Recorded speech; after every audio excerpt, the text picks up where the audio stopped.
Good morning. This is my Disney addiction, Jarvis. I am Iron Man. We are talking about my movie because I'm the best superhero ever. Clearly, the most popular. Everything. I'm rich, filthy rich. Who are you? I'm Robert Downey Jr. Man. Nowhere near close. Jarvis, right? I sound like him, sorta. Welcome to my Disney addiction, audio, video. It's pretty much like we're right in your living room, people. Yes, it's like we can see you. You can see us. We're one big Disney family. I'm your Disney detective, Greg. And I'm your number one ghost host. I am Chris. For a second, I thought you forgot your little moniker. You're like, I'm No, I knew. It's just your reaction to things is, jeez. Cheers, my good fellows. Hey, everybody. So we're super excited. This is our first ever YouTube episode. Greg, stop. Coming at you. We're hot to trot, folks. We are ready to go. We have our Disney addiction t-shirts. What's up? No, up and down. No, we're not. Come on. Nope, not doing it. Sing with me, bro. Nope, done. Okay. So, as many of you guys heard, we are moving to do both audio and video. So we're going to be starting our YouTube channel. We're pretty excited about that. We are just jazzed beyond belief. Jazzed. We're jazzed, folks. So one of the things that we're going to be doing is we're going to be doing a whole bunch of stuff. We're, doing our regular videos and audio podcasts, but we're also going to be starting kind of like a cooking food section on the channel. So there's going to be a separate line of things that people do on certain YouTube channels. The specific name is to be determined, but it's going to be really fun. We're going to be talking about and trying to recreate some classic, nostalgic Disney park foods. It's going to be pretty epic. We're pretty excited to see what kind of things we're going to try, how it's going to turn out. Not exactly sure what's going to happen with it, but it's going to be good. It's going to be a good time, guaranteed. So we're actually also going to be starting a giveaways now here on our YouTube channel. So we're excited about that. We are going to be linking a picture of exactly what we are going to be giving away for the month of March. Now, since it's March, what do people normally think of for March? Basketball. March Madness. March Madness. Kobe. Swish. No, too soon. Yeah. But we are not going to be we're not actually going to be doing a basketball discussion at all. Mainly because me and Greg are not good at that discussion. No, nor at the game itself. So no, that's not happening. We are actually going to be kind of switching up the wordplay a little bit. Yes. What are we going to be talking about, Greg? What is our wordplay? Marvel movie March Madness. What's up?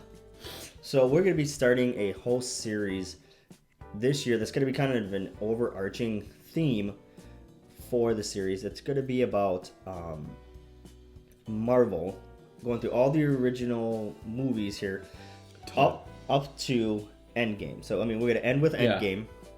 And any movies that are coming after that, that's not going to be included in any of this stuff. But we will be talking about them later on, of course. So, now the way we're setting it up, though, is we're not going to be doing a long movie after movie after movie after movie. No. We're actually going to be doing, Phase 1, Phase 2, Phase 3, Phase 4. Split up throughout the year. Yep. So, we're going to do Phase 1, go to a different series. Phase 2, go to a different series. Phase 3, go to a different series. So that way you don't get marveled out.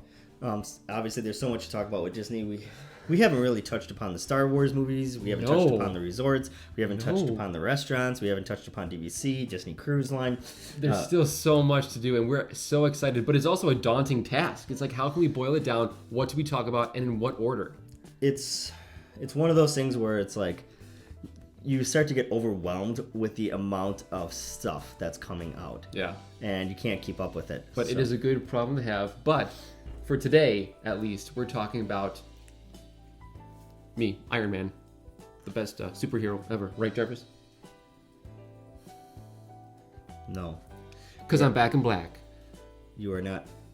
Well, we are in We are in We black. are back. We are and we're not in black. We are not Iron Man. Sorry, I broke character here. I gotta. Pepper. Can you please give me my drink of choice, please? Okay, take the sunglasses off. Oh, come on. I look styling in No, those we got to be shades. ourselves here, Greg. Be ourselves. Take the sunglasses off. Fine. I am a killer of fun, people. You will see this.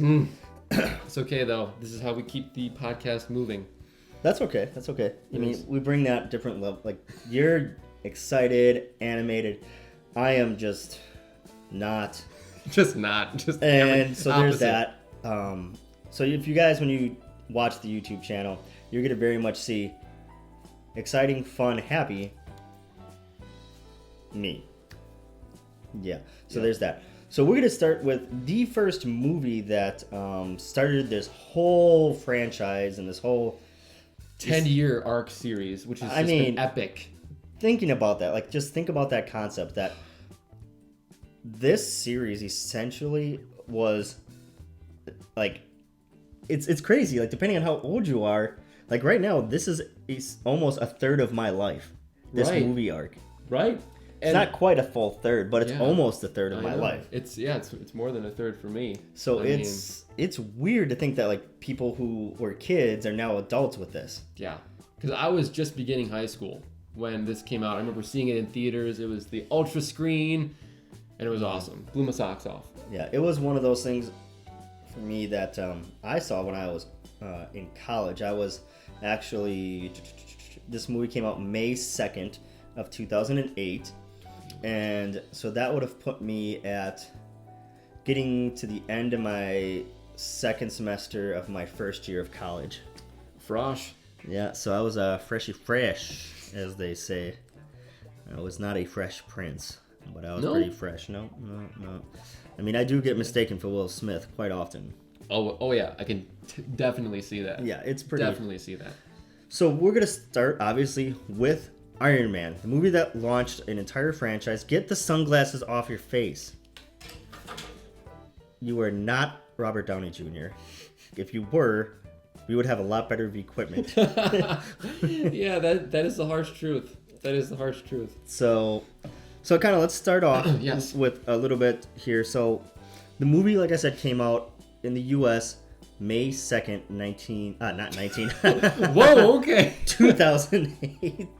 Came out- 1908, yes. 1908, yes. Came out in 2008. Yes. It was very interesting because Jon Favreau, who was the director, and Kevin Feige, who is in charge, and at the time was in charge of Marvel, they were going to come up with this idea of let's do a superhero movie, because there was a lot of weird things with Iron Man where the rights got sold, came back, got sold, and then it came back. And so when they decided to create a movie, that was kind of in the face of like Spider-Man with Tobey Maguire. You had the Love that. X-Men movies. Not so much love that. So you have like these other movies that were kind of playing, and they were like, well, why don't we try throwing our hats into the rings? Because now they kind of acquired some of these other people back. The risk for them, though, was we're not talking about, Wolverine. We're not talking about Spider-Man. We're not talking about Batman or Superman. Some of the big name hitters that everybody knew. Even if you were not a comic book fan, you heard of Wolverine. You've heard of Batman. Yes. Like, I can honestly say that when they came up with this movie, it was a risk for them because it was all funded by Marvel. It was a Marvel-funded movie. Right. There was no Disney yet. at No, this Disney point. did not acquire them yet. So it was one of those things where this was a risk for them to try this out, because before Sony had done Spider-Man and Fox had done X-Men. Yep. So you had movie studios making comic book movies. Now you have a comic book company making a movie, stepping into that franchise. So it was very interesting when they did that, to try to think, okay, how can we take some characters and plop them into a well-known, maybe not a well-known culture, because, I would say in 2008 still, the nerddom culture being a mainstream was not there yet. No, it was still under the surface, but it was bubbling. It was about to erupt. And I think Iron Man helped just, Yep. create this whole sense now. You have Comic-Cons, people are going crazy. There's cosplay. And I think the reason why Iron Man was such an outstanding success was, to your point, it was a comic book company. It was Marvel going straight to the full screen, the silver screen, so they are true to the character, and they couldn't have casted better for this movie, honestly. Like, you have Robert Downey Jr. Mm-hmm. Robert Downey Jr. as Iron Man, the king of the comebacks now, based on just his career from when he started to when he did Iron Man. You had Gwyneth Paltrow as Pepper Potts. Yep. Looking fine as ever, I must say.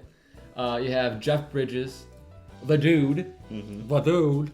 I can't really do Jeff No. Bridges. I'm really bad at impressions. Some of them. As Obadiah Stane. And then you have, of course, Clark Gregg as the incomparable Agent Coulson. Agent Coulson. Of S.H.I.E.L.D. Of S.H.I.E.L.D., yes. And then you get Rhodey. Good old Rhodey, but not as Don Cheadle. No, yeah. Terrence Howard. He kind of got snubbed there. I know there was a lot of hurt, a lot of backlash there. A lot of back end issues with that whole casting. But it was fine. He ended up doing what was it, Emperors or whatever? Empires. Yep, that Fox series that is just about to end in 2020. Yeah, so he did fine with that. So he's good. Completely fine. So one of the things is like when they were doing this whole movie setup, if you want to know a little bit of fun history, if you have Disney Plus, go on to I'm trying to think of the name again. It's I think it's Assemble the Universe. So in Disney Plus, they kind of have a couple big categories up at the top. One of them is Marvel. If you go to Marvel, then you look for the one that's like a special feature that says Assemble the Universe, and it talks about like when they started assembling this universe, who did they originally collect? Oh, cool. And one of them was obviously Iron Man. So, I mean, there was a lot of stuff on there about like, okay, well, what kind of suit do they want? Because then they were thinking, okay, when we create the suit, all this stuff. We'll get into that when we talk about the suits and stuff. But, I mean, it's very, very interesting. And so the talks about it, they actually went to Comic-Con back in 2000. I think it was in 2007. Oh, they did their research. And they actually announced that they were doing something like this. And people were kind of like, okay. And so when they cast Robert Downey Jr., I mean, obviously it was a great payoff. I mean, I think Robert Downey Jr., he nailed it. Like he is Tony Stark. He is Tony Stark. Let's be honest. And he was great, but it was a risk for him, not for him, but for the company itself. The company, because at that point, I mean, he had just gotten he was getting out of addiction, getting, back out of prison, like he... Doing, just little movies to try to build his career back up, so he wasn't a big name by all means. Yeah, I mean, people knew who he was, but he had to regain a lot of the success that he had. Correct. So, when they cast Robert Downey Jr., they did an amazing job. So, Greg, let's get into a little bit about Tony Stark. Because... I think, personally for me, this is one of those Marvel movies that I would say is in my top 5. It's got to be my top 5. Now, people... Most definitely. I mean, I know it's the first, but, like, I rewatched the movie, actually, last night, and I still love it. Like, it's like, one, holy cow, is he young. I know. Like, I was looking, like, look at how just, like, sleek and pure black his hair is. Yeah. He's looking, very, very young. And so I think with Tony Stark's character, it was very interesting. I think actually during one of the Comic-Con panels, Robert Downey Jr. actually was saying like he liked the idea of the character of like kind of redeeming himself and like changing like who he was and like the development of the character and how he liked that. And that was kind of like an almost mirroring of himself. His personal story, yeah. Yeah, so I mean, it was great.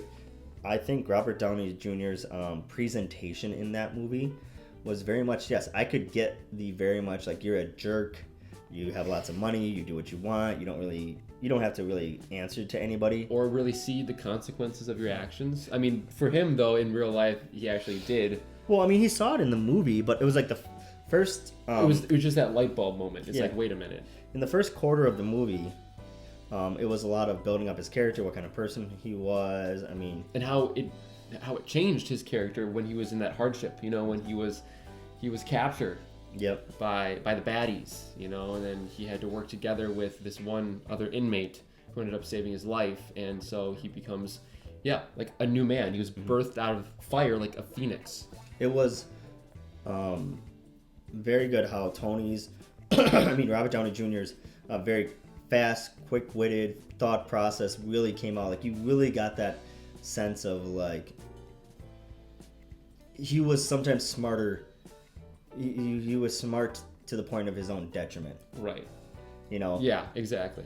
And so I really like Tony's portrayal in that. And I think, like, from watching the first movie to even going all the way to Endgame, that underlying general personality trait of his, which was very much like quick thinking, sarcastic, not so much snide. I mean, it was in the first movie, but quick wit, sarcastic. A little bit of a conceited outlook. You know, like he was very arrogant. That, you know, could be a turn on to some people, but it's more just like. I think I liked how that that type of person stayed throughout, but his humility and how he just built on top of it. Yeah, I think it was much better. He became more of a complex, deep character, which I think resonated. I think it worked out really well for a lot of people, and I think that's what made him so great as Tony Stark. Yeah, I mean, in every other aspect of the movie, it was like lightning in a bottle. It was like the perfect timing. It was for him in his career, because he had nothing to lose. No. So I think that's what allowed him to be a little bit more cavalier in his approach, and that's what Tony Stark is. He's cavalier as well. You have the great soundtrack. I think Iron Man was a perfect pairing to AC/DC. I loved that choice. Wait, what? It was great. You know, like Back in Black, they did like Thunderstruck, especially in like the forthcoming movies, how they would put it in the background. Of course, you have Iron Man, like the Iron Man song. Yeah. But I think it was really cool how they sort of continued that hard rock soundtrack, even in the score of the movie. You had a great director he's clearly talented, because he's been doing a lot more projects with Disney, you know, within the past decade, off of Iron Man. The casting, the story, just the build up, and then, you know, it just made it even better in terms of telling the full story of Tony Stark once Disney acquired Marvel, so they could then expand the universe and bring in more characters that Tony Stark could interact with. So let's kind of go through some of the movie here. Yeah, sure. Because there's a lot that we could talk about. There is. I think one of going through like the beginning parts of the movie, I like how in the beginning, you know, Tony's in that Humvee. Yep. And he's, you know, with the other soldiers, just trying to get them to talk and laugh and all that stuff. Yep, trying to get their minds off. I mean, like, you know. And then within like 2 or 3 minutes, like there's guns going off, bombs, like he gets hit by some, like one of his own missiles that shoots like metal. Yep. Yeah, like shrapnel, and it went into like his heart. I thought, like, wow, like from the beginning, like this movie is like going for it. So I thought that went really, really well, and I just like how. And then I like how it goes from that to, okay, who was this guy beforehand? So they did a good job of explaining who this character was. They did like a little history montage of like, here's his dad, here's the kid, and how brilliant he was. And they were saying, I think in the movie, it was like by 17. He graduated summa cum laude from MIT. Yep, yeah, so he was clearly a prodigy. You know, he had this thing in his brain, in his blood, and I think, especially recently, that could have started the whole flashback sort of kick in TV shows and movies. I think they did such a great job at setting the stage, so you can already get behind the character. You understood, even, you know, to a non-comic book fan, like, who is this superhero? Like, is he a superhero? He just looks like a normal guy. But again, within those pivotal few minutes of the first movie, you're able to really get a sense of who he was and like where he got to be, you know, in real life. Yeah, so I think that was a really great scene. And then I really like his interaction with Pepper Potts. Yes. Like, it's very much like, I'm your boss, and she listens to him, but she's like, I'm still kind of run your entire life, so you need me here. Exactly. And I just like... Yeah. And there's that underlying like tension of sexual nature where like both of them have found... Why couldn't you just say romantic nature? You had to go with a sexual... Fine, of romantic nature, that both of them did find each other attractive, and, you know, they had to ride that line, and they kept it suppressed because, of course, you have that professionalism going on. But, of course, it's Tony always riding her, and being like a smart ass to her, and then her, like, of course, taking it back to him, in like the same mentality, like the chemistry of those two characters as well as the actors, it was off the charts. It was very, very well placed. And so, like, I did like that they kept Pepper Potts throughout the entire franchise of these movies. I agree. I do think the little spit that he had, Tony Stark, and I forgot the reporter's name in the movie. Oh, yeah. But him and let's just say the blonde. Yeah, those two get into a little bit of a spit about like the ethics of his company, what he does, and all that stuff, and he pokes a jab at her, be like, "Hey, the professors at Brown University, where you went to school for, what is that? What would you have gotten a degree in? Communications, or journalism, whatever the case was." And he's like, "Yeah, my dad helped, stop the Nazis in World War I. Like, we did all this stuff. World War II. And he's like, we did all that stuff. And he's like, your professors at Brown saw what we did as being the heroes." So he's like going back and forth with this journalist who's essentially calling him out as a warmonger. Yeah. And like a profiteer. Yep. Profiteering. And so I liked that interaction back and forth. That was good. And it was quick-witted, too. It was very quick. Boom, boom. And it was great, though. And so after that, we kind of, get a little bit of Tony's history and everything like that. And then we fast forward back into time where Tony is now waking up in this cave. Yeah, it's completely dark, dank. He's, clearly injured, and there's something wrong with him. There was like a tube in his nose and things like that. So you're like, oh wow, this is real. This is real. And they did a really good job at exposing the grittiness of it. Like, they weren't afraid, like you said, to hold back with this movie. And it really raised the stakes for that character that you've quickly already gotten to feel like you've known him for so long. Yeah, and so when they kind of explained, like, right now he had an electromagnetic device in his chest, keeping the strap metal out of his heart. Yep, just repelling it. Yeah, and so I liked that. And then he built a small version of a what is that? It's not a nuclear reactor. It's a oh my gosh, I'm drawing a blank on the name now. It's not coming to me either. Sorry, I'm drawing a blank. I'm sure you guys were yelling at your screens now. It's this. I'm sorry, we can't hear you. I'm just drawing a blank. There's so much to think about with all of these movies. Yeah. So I like how he did that, and then I think the cell member's name is Yinsen, that's it. I wanted to say Yisan.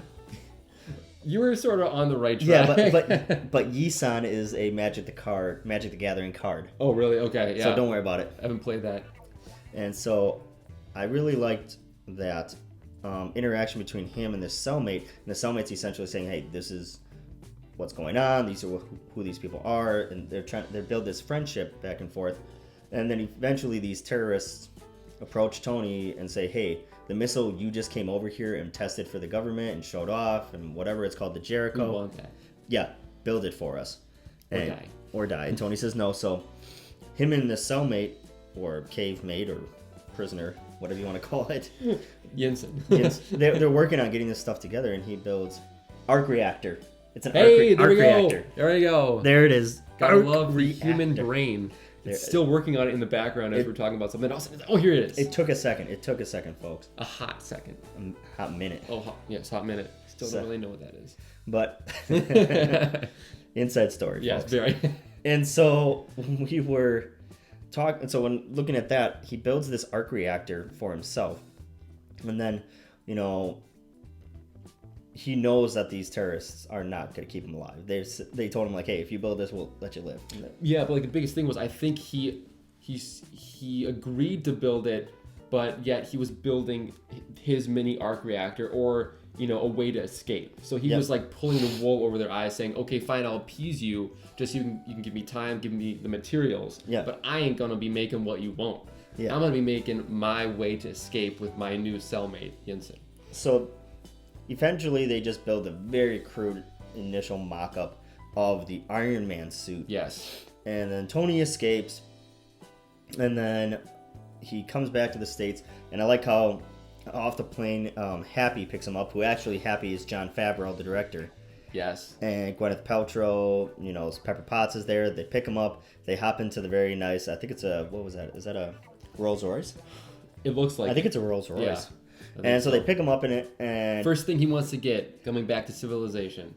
He wants an American cheeseburger. American cheeseburger. And then he wants to call a press conference. And then, Pepper Potts is like, no, you have to go home. You got a rest. You got to go see a doctor.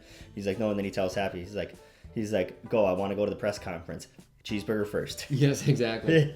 And it just goes with the character, too. It's like he sort of flies by the seat of his pants, but also he's very proactive. And especially with his experience out in the Middle East and, how what he had to overcome to escape. He's like, this is a real threat. We really need to get on top. The other thing that we totally forgot to mention, the thing that really drove what I'm about to explain next is that when he was being held up, and I mean you guys have seen the movie, it's been a while, but we're just kind of going overview. He saw that all these terrorists had all of the weapons that he had. Not all of them, but they purchased. Good point. Yeah. They purchased and had their hands on all of these insanely powerful, advanced weapons that Tony's company makes. And he's realizing, holy cow, this is in the hands of the enemies. I built these weapons to be in the side of the good guys, and they're using it to hurt people. And that's not why he wanted to build this company. And so one of the things is when he comes back, he calls the press conference, and eventually what he says is like the whole military arms side of the company is immediately shut down, and his advisor maybe, like he goes up in arms and he's like inside after watching the movie you're like, oh no, but he's trying to calm Tony. He's like, you know what, he's had quite the busy or full last couple months. He's not really thinking straight, so yeah, we're gonna have a discussion about it. He tries to squelch it, but Tony, of course his mind has been made up. Yeah. And so they're talking about all this stuff. Eventually him and Tony are working on stuff, and this, what's his name? What's the character's name? Obadiah Stane. Yeah, Stane is like, Tony, you can't just shut that down. We need this this is our business. We're a weapons manufacturing company. Yeah, it's what we've been doing. We don't know anything else to do. So there are things like that happens, and what eventually happens is Tony's looking at trying to fix things in the company, and one of the things that happens is Obadiah, this gets revealed later, but Obadiah Stane essentially files an injunction against Tony to stop him from making any decisions for the company. Yep.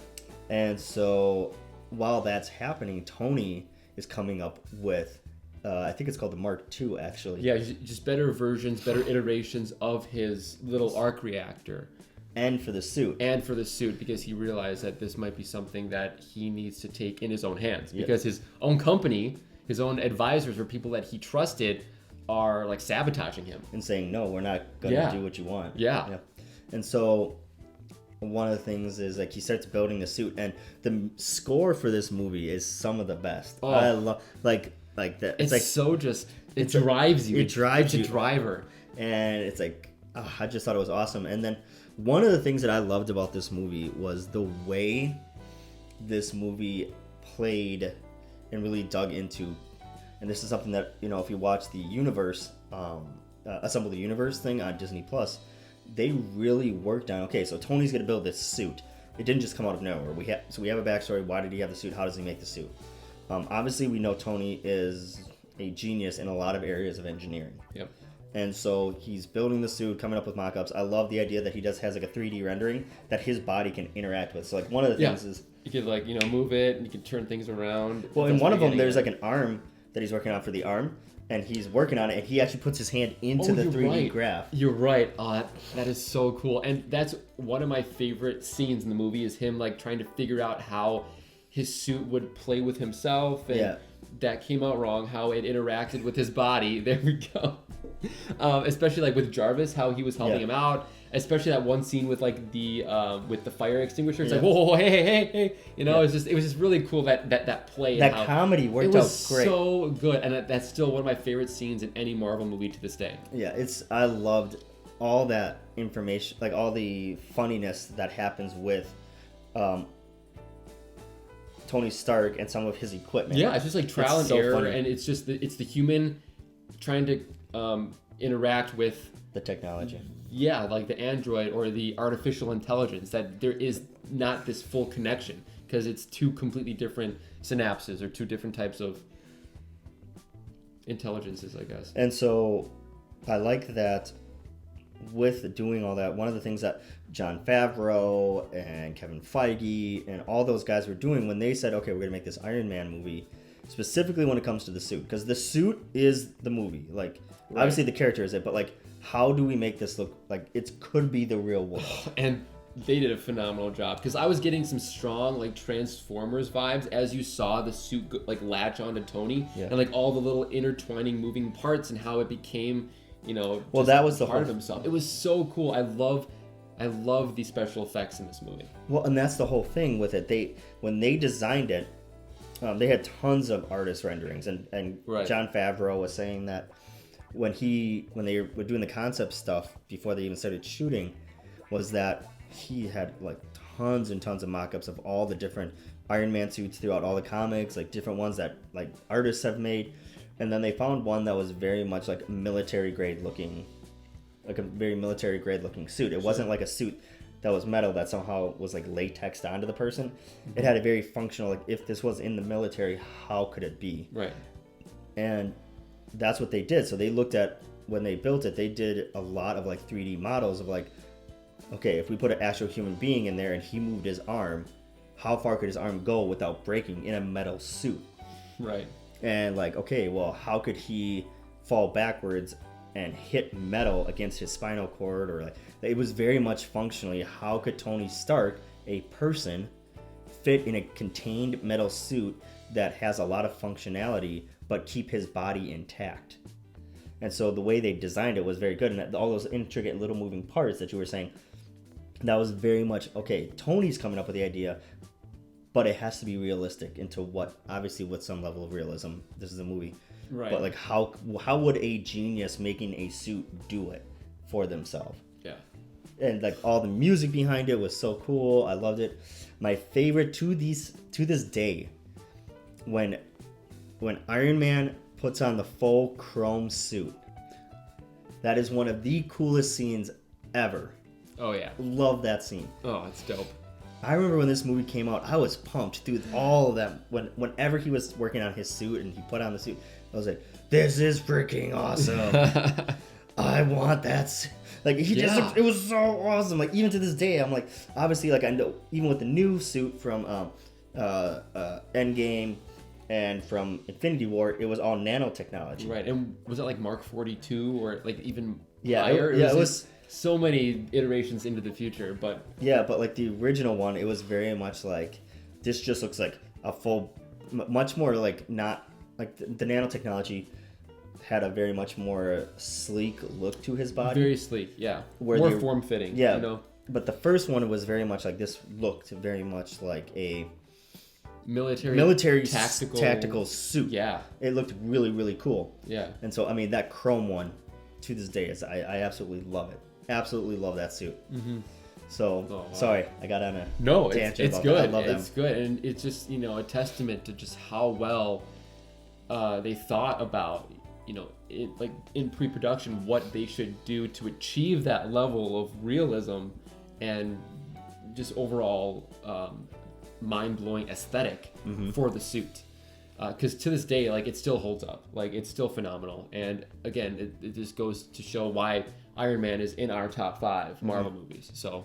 Yes. So there was that whole scene. Then eventually, what happens is Tony hears that there's this like big gala going on that he put on that he wasn't even invited to. Yeah. And then so he goes there, and then that reporter is she's back, and she's like, "Oh, I almost bought the whole you want to be good and peace and all that stuff." And there were pictures of the city where Tony's old cave mate, what's his name? Yinsen. Whatever his Yinsen. name Yinsen is from. Yep. And it has all the military there, weapons like that Tony was trying to get rid of. Yeah, literally under siege just because these guys were. Yeah, and so Tony approaches Obadiah. Obadiah. I got you with the names, Yeah. bro. I got you with the names. Approaches him like, "Hey, what's going on? how do they get their hands on these? Like, we don't sell these to these people. Are you telling me that we're dealing under the table to these guys? And then Obadiah's He's like, Tony, here's your thing. and yeah, and essentially he's just like,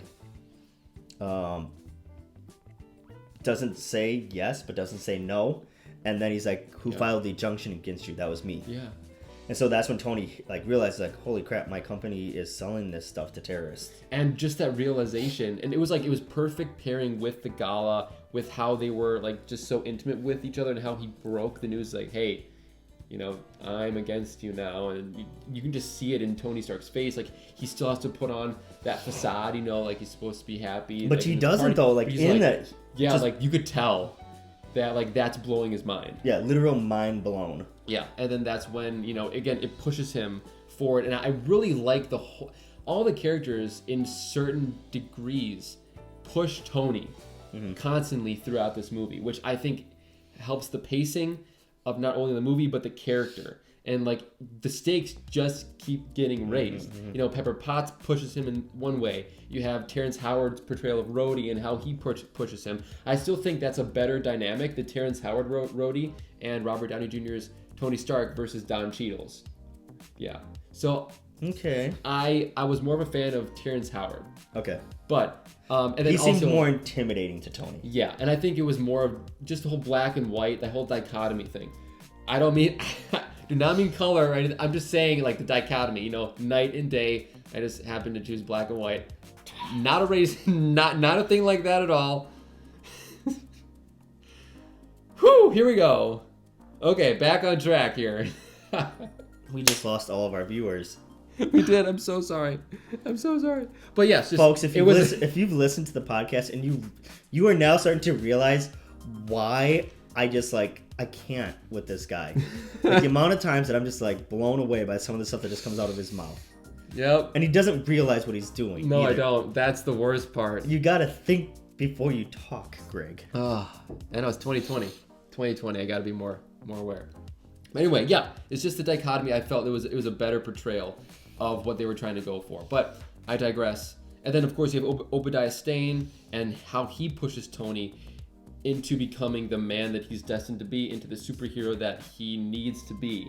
You know, to not only help out his company go back onto the right tracks, but also to help the world in face of, you know, evil, essentially. So let me ask,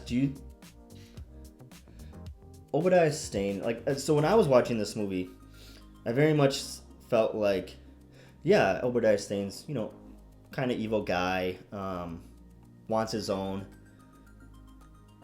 In light of all the movies that came afterwards, especially Infinity War and Endgame. Yeah, I think I very much felt like, meh.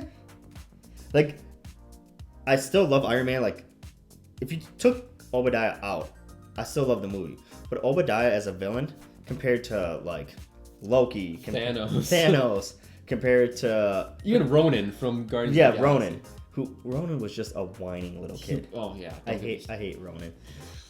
But, like, it very much felt right because hindsight is 2020. So we're looking back on this now and saying, like, so this is where it all started. I think everything starting here was great. And I know it's not fair, but, like, that original villain to me was much of a lackluster villain now that I look back on it. When it first came out, I was like, oh man, this is insane. Like, but it's not. And that's the other but we'll get into this later. Okay, we'll get into this later. Well, let's finish kind of like our thing about the movies. Going through. So after that, we find out that Obadiah actually hired these terrorists to capture Tony and kill him. He's the mastermind behind it all. Yep. And Pepper Potts gets the information from Obadiah's computer. Super sleuthy, going in, you know, with the flash drive. Yeah, and then hiding it under that newspaper like a boss. She ended up finding out that, like, because like she did the translator on the video, or the ransom video, and realized like they were saying like, hey, Obadiah, you paid us like nothing for this guy, like you owe us more money to kill this guy. You hired us to kill one of the biggest, most like illustrious and richest, infamous, like famous people in the entire world. Yeah. So So you find that out. Then Obadiah goes over there. He essentially takes the suit and gets all the specs and stuff like that. And so that kind of happens. And then fast forward a little bit. I mean, eventually Obadiah takes the little arc reactor that Tony made and puts it in his suit, gets some more information drawn on it. Luckily, Tony had the old one that he made. Yeah, and then Pepper actually gave back to him as like a little bit of a gift. Yes. So that was the saving grace of the movie. Like, that was a really cool scene. And again, that's one that stands out for me. Just how he used that, like, that technology to like, freeze Tony. He takes, you know, the most up-to-date version of the arc reactor. Tony's basically left for dead. Mm-hmm. But then he has that, you know, that light bulb moment. It's like, oh my gosh, there's another one down in the basement. And just that whole, like, will he get there in time? You know, what's going to happen?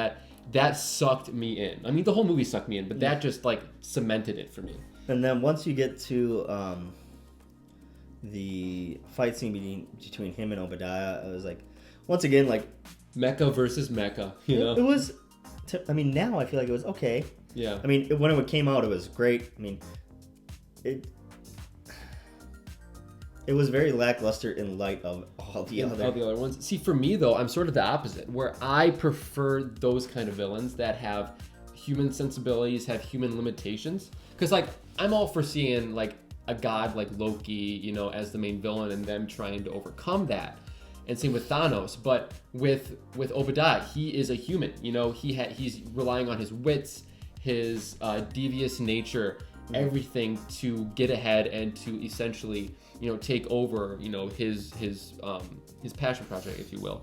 So I really do like those kind of villains that are grounded, and I think that also just lends to the more believability of the movie, where, you know, out of all of the Marvel movies, this one stands a fair chance that it could be the one that could happen, like in real life, you know, like with like the kind of suits and the technology. It's pretty much man versus man instead of men with superpowers versus gods, stuff like that. But for me, I really enjoyed that, and even as I look over the 10-year span of all the different movies, I still prefer that kind of villain because it's, again, more realistic for me. Okay, I disagree with you. I know you do. I disagree with you. I know he does. What's new? I mean, we could have a whole discussion of what makes a good villain. Yeah, there it is. A new podcast episode. So, I mean... See, we just keep adding it to the list. I think his motivations were very simplistic. Hey, I just want to rule the company. Very materialistic, very, self-centered, egocentric. Yeah, but all the villains are self-centered to an extent. I just think his self-centered motivation is very minimalistic, simple. So I would say, like Thanos, his thing is he's selfish about what he wants. That's the point of being selfish. You want what you want. But his was a level of complexity which had to do with, okay, well, how can we make sure the universe can survive based off of how many people there are? Right. But again, I think that was a nice stepping stone. With like the first movie of this huge chapter, I think it was nice to just keep it more grounded, and then you just keep, you know, upping the ante as it will. So let us know which kind of villain you prefer. The kind of Obadiah's, you know, human, a materialistic villain who's after his own gain, and then you have like the grandiose Thanos villain that's like interplanetary traveling, like ultimate cosmic power kind of villain. So let us know which one you agree with. If you're Team Greg or Team Chris over here. Well, mine is more of a threat, so it's much more intense. Yours is like Thanos literally could just like snap his fingers, which he did. Oh, not even that. Like Thanos could literally just like put his thumb on Obadiah and just crush him. He could, yeah. But then Obadiah would outthink him because he's smarter. No, Thanos is much smarter. He's literally one of the smartest people in the Marvel universe. Except for dropping his guard, and then the Avengers, you know, got the drop on him. Whatever. We'll get to that when we talk about Endgame. Okay, so we fast forward, like him and Tony have this fight. You know, the fight's over. Tony wins, and then eventually, near the end of the movie, they have a press conference, and they're asking, "Hey, Tony, was that you? Was that you in the Iron Man suit?" And you know, certain people like Pepper Potts and what's Rhodey, gosh. Just simple names. Rhodey were like, hey, keep it on the DL. We don't need to say anything. Yep, just go about it. And then Tony's is like, and then he's looking at his cards, what he's supposed to say, and then he just puts it down. He's like, I am Iron Man. And then people go crazy. There's flashes of photography. There's just people talking over everybody. It was great. And then the music came in. Yeah. Oh, such an epic end to a phenomenal movie. But it wasn't the end. What? What are you talking about? Yeah, because at the end of the movie, a certain kind of fury was brought to this. Ooh. A Nick Fury, as it were. Oh, well played, sir. Well said. So Nick Fury ended up showing up at Tony's home and talking to him and saying, "Oh, you think you're the only one with powers out there?" And essentially, like, that was like the little, "Oh, what's gonna happen? What's gonna happen?" And that's one of the things that like Kevin Feige, Jon Favreau were trying to bring that in. They were like, "Oh, could we bring this into a bigger universe?" And they're like, "Well, how do we link these?" They're like, "Well, what about Nick Fury?" So they actually, like Tony, not Tony, Sam Jackson's agent actually called him and said, "Hey, do you have any parts for Sam Jackson?" And they were like, "Actually, we do." And funny you should ask. So it was so interesting. What they did was to make sure that it was completely secret, which didn't end up being secret. So what they tried to do was they didn't want anybody to know that he was there. So he literally was in his trailer, walked into a car that was parked, like literally at the bottom of the staircase of the trailer, drove him onto the set. Oh, wow. He walked out of the car, did the scene, and went back in. It was that hush-hush. Yeah, they didn't want anybody to know. I think the next day they found out. People found out. So people were like, "Oh, who is this Nick Fury guy?" Because once again, a lot of these characters people have never heard of. True. Yeah, they're more of like the C-lister and the B-lister in the Marvel universe. Then yes, but now of course they're front page news, household names, so things like that. So then people were like, "Oh my gosh, what is this going to mean? What's this going to mean?" And then Kevin Feige was like, "We'd like to see this turn into a possible Avengers thing." Yep. And people were like, "What?" Mind melting right there. But let's talk about the end scenes, because I think that's another great addition that just Marvel and then soon Disney that added to the whole cinematic experience. Because, who cares about credits, right? Who cares about sitting through that? I mean, a lot of people put their, blood, tears, and sweat into, making movies. And they should be, credited. But a lot of people, it's like, okay, done. But with the little bit of a taste thrown in of there might be a little bit more that they could see off of this story or what's next. They put it like at the end of the credits. So now you have like this, with being 10 years since, you have this sort of classical conditioning method where people are just sitting. Yep. In movie theaters now. It's just so waiting true. for the credits scroll. But the cool thing that I noticed is that they actually made the initial credits like more artistic, going through like the top billed cast, which I really enjoy. I really like to see that kind of style, what they're doing as, the music is being overdubbed. But then again, it's just like they've conditioned us. It's like there is gonna be an end scene. There's gonna be something more. Just sit down and so there. Don't move. Yeah, people. just like no one said. It's like the movie's still playing out, but yet the credits are going, and I find that really interesting as like a like a social sort of experiment that just like worked. It took off. Yeah. It took off, and I think other types of movies DC did that. DC's has done that as well. Yep, just playing off of that Marvel trend. But I mean, yeah, again, I just find that really interesting because I'm a sucker for that too. Because like I recently watched Birds of Prey. Yeah, how was it? I saw that. So for me, it was, I'd say, middle ground. Really? For me, one of my favorite Hollywood actresses is Margot Robbie. Okay. I think she's phenomenal in the looks department, in the acting department, and I'm a sucker for Australians, okay? Why did you just start with the acting?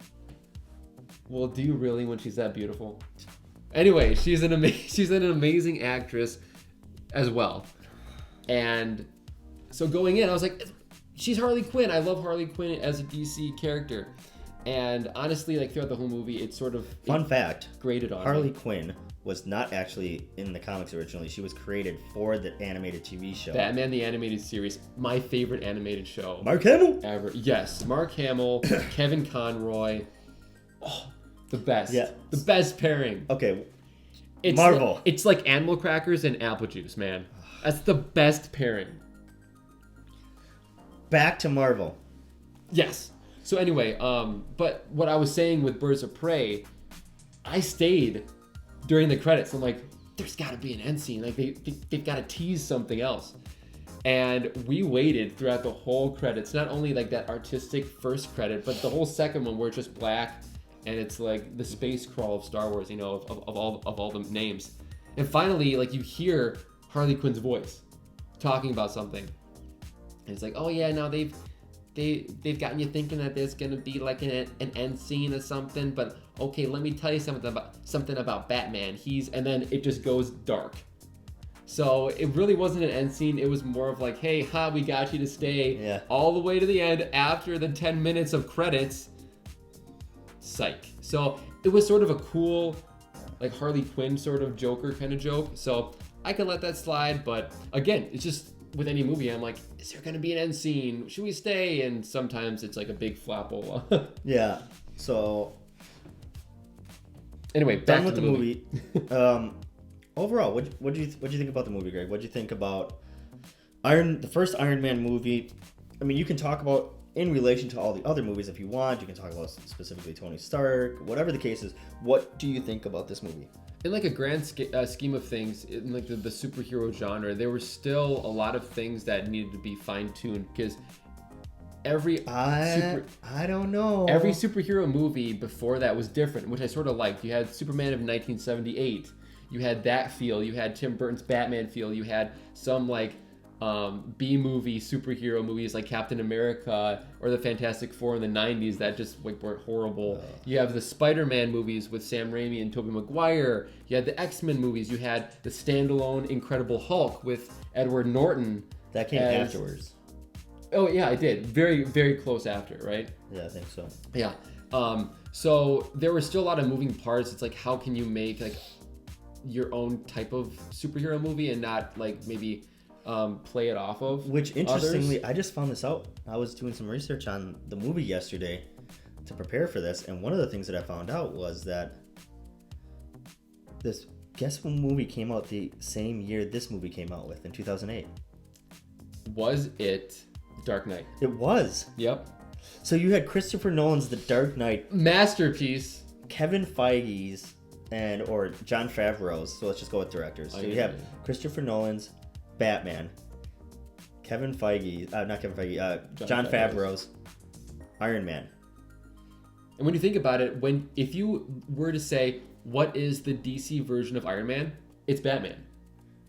In my opinion, like you have like these big like multi-millionaire billionaires, yes, who have no real superhero powers. It's more of their ingenuity, their intellect, their force for doing good. They had almost unlimited resources too. Exactly. Yeah. It goes with their whole. I mean, both of them are very, very brilliant men. They are. Like Bruce Wayne is considered the best detective. Right. Yeah. And like he's like engineeringly smart, but I mean he has Lucius Fox. He has other people to help him with his gadgets. But then you have Iron Man, who, again, it just comes naturally to him. So he brings that together. But I really think like the DC version of Iron Man is Batman. Well, it's just interesting to me because when Iron Man came out, I mean they were like when the I'm going to sound very old, like 1920s. The tabloids, yes. Read now. Yeah, when the news came out, people were like, "Oh man, Marvel's going to be using some B-listers and to like characters." So people were like, "I don't know, who the heck is this Iron Man character? I don't know who this guy is. Right. Whatever. Who's Tony Stark?"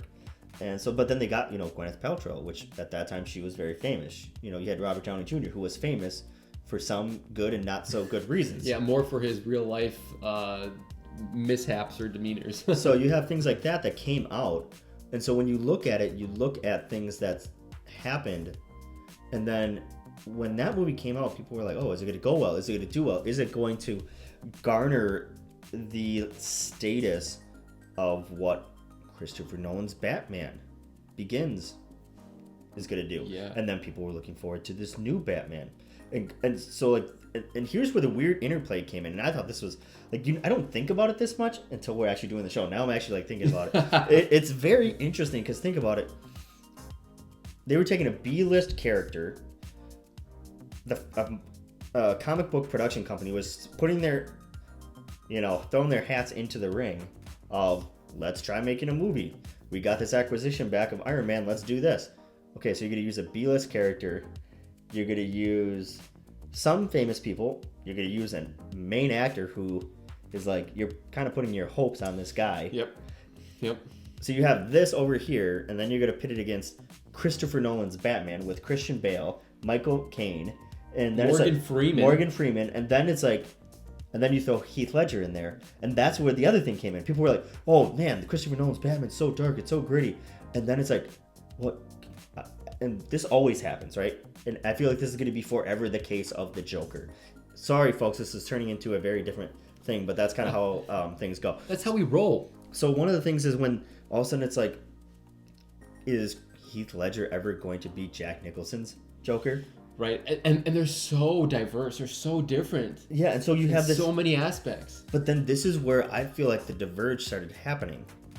The idea that same year you have one of the best Batman movies that ever came out, one of the most iconic incarnations of the Joker ever. Yes. So people immediately said this is one of the best Batman movies ever, if not the best Batman movie. One of the best superhero films ever. I mean, like overall. Just even a film, it was so well done. The film was done, the acting was done, the Hans Zimmer's music was good. Oh. So you have all of that. Then it's like, here's Marvel. No idea who Iron Man is, no idea who Tony Stark is. Okay. Just getting into the game, because Dark Knight, that was already...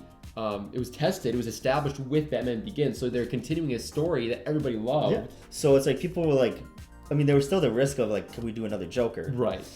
So there was that, but there was more solid ground to work off of. And then you have Iron Man, and then people were kind of interested to see what was going to happen with that. But then you have this dark, gritty, psychological, intense movie that was Batman. Then you had, which I feel kind of led the genre, and now people are starting to kind of somewhat dive into that, which we can get into that discussion in a second.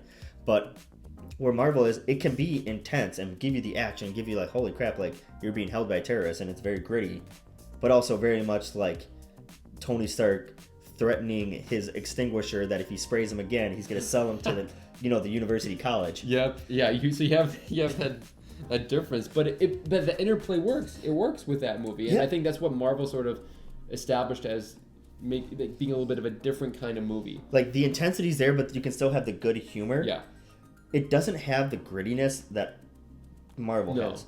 I mean, DC has. And Batman. But Marvel wedged itself into and carved a framework in movie history of how you can do movies, how you can do heroes. And this launched that idea of like, you can have all those things and do really, really well, because then DC tried it and it didn't go so well until they finally got to Wonder Woman or Aquaman. Yep, because they were clamoring to try to compete with what Disney and Marvel were already building. Like Marvel had it planned out. DC, I think, was sort of scrambling, and that's why it didn't really pick up. With them doing Suicide Squad or even the Justice League, that sort of fell flat on the face, just because they didn't have the other like solo movies to back it up and it propelled them forward.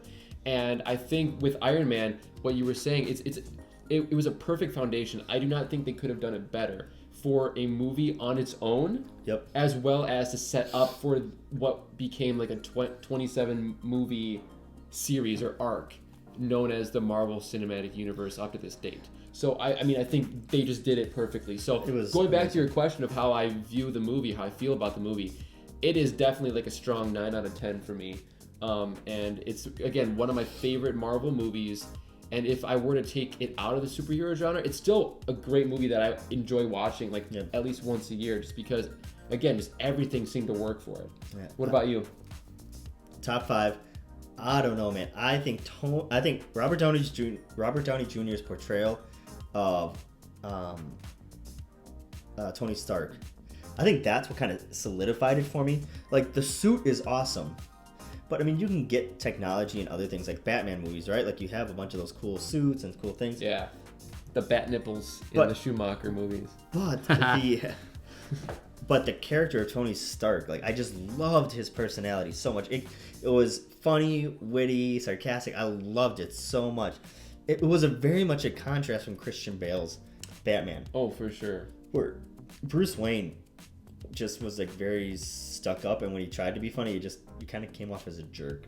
Yeah, literally. Or again, I think it's with the character where Bruce Wayne, his true sense is Batman, and the mask that he put on was Bruce Wayne is like that sort of imbecilic rich boy who only cares about like what models he's going to date or swimming in, you know, restaurant pools or whatever. So well, to be fair, Tony had that too. He did, but throughout the movie, again, with how he grew and how he layered his character, was he wanted people to know that he's also Iron Man, you know. Whereas at the end of The Dark Knight, it's the complete opposite, where you want Batman to be separate from Bruce Wayne, which again, I really do like that difference. And I think with Tony Stark, usually it's like, oh, you know, superheroes, alter ego, don't let anybody find out. I think with how they did it was just really good, and it made sense for him to tell everyone that he is Iron Man, that he is, you know, going to work as like his own self and as a superhero to help better mankind.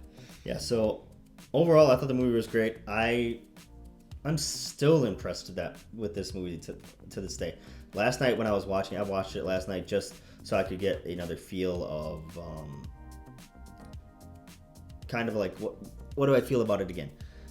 I still love it. It's so much. I mean, it's so good. Like when Tony flies with the suit for the first time, when he's putting all, it was just so good. Like when I saw the movie, I was like, man, I've never seen anything like this, and it's so much fun. Yeah, I loved it. It's a good time. The music was good. It was just, I think that movie did such a good job of setting a groundwork of what kind of style they can have with these movies, which all of them kind of took from there. It's very much we can have fun being a superhero movie. We can still give you the intensity that you want. We can give you the action sequences, but we can give you the real people that still are like this is somebody like Tony Stark is a person you could probably see yourself meeting in real life. Oh yeah. Yeah, like I don't know. I think it was just really good. I think it was really, really good. Very nice. So I think we are done. That was a good wrap up, I'd say. I think we're done for the day. So what is our quote of the day? Yes. So the quote, of course, comes from the movie Iron Man. Yes. And it's said by, of course, Tony Stark. Mm-hmm. You want to say it together? If we got the right one, then yes. All right, you ready? I think so. Hold on. Can I put on sunglasses? No. Fine. Ready? All right. 1, 2, 3. I am Iron Man.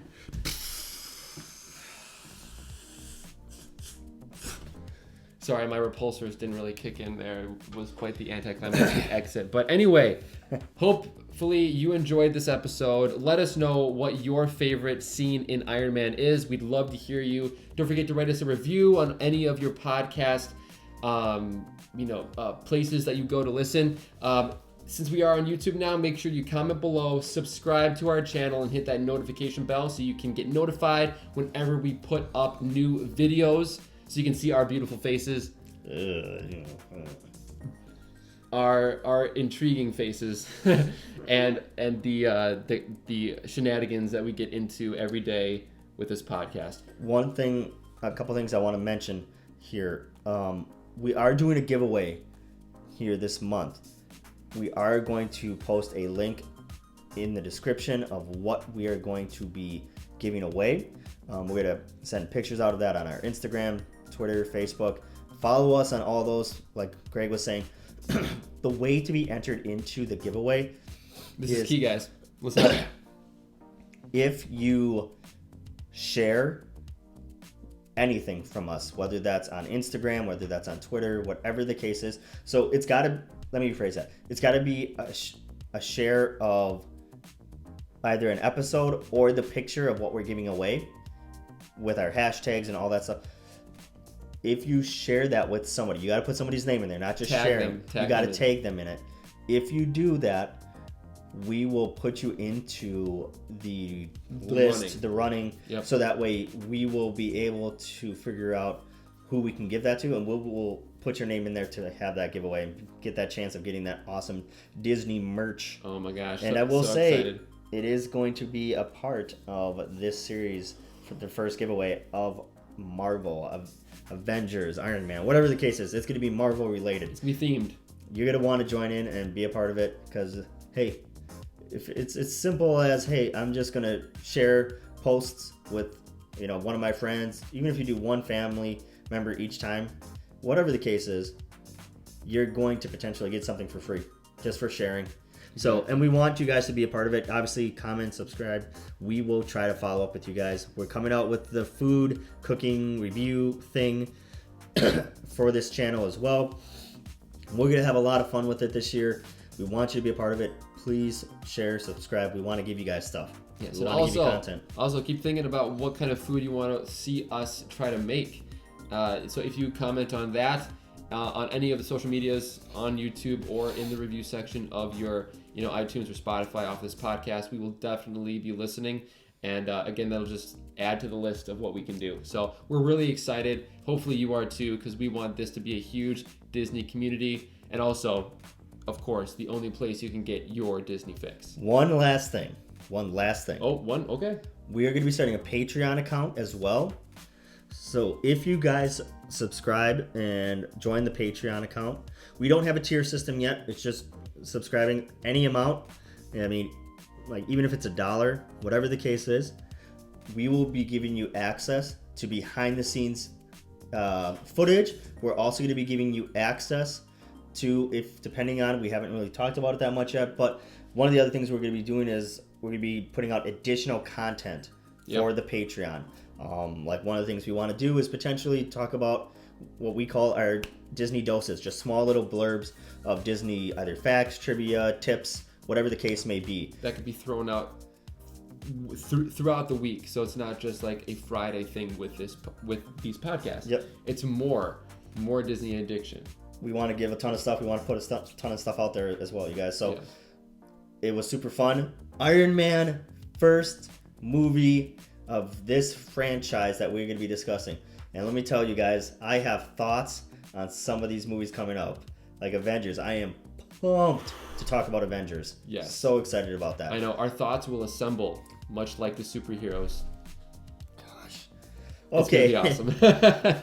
You guys will see how much Greg annoys me. So much. And I love it. I love every second of it. He just folks. likes getting I gotta be honest a lie out of me. It's okay, guys. That's a Greg fact. All right, you guys, we're going to head on out. It was a pleasure seeing you guys today. I don't know about seeing you, but it was a pleasure being able to bring out some more content, talk about Marvel, talk about Disney. And so, you guys, we love you guys. Make sure you follow us. And remember, this is the only place to what, Greg? To get your Disney fix. What's up? Peace. That was a Titancast episode.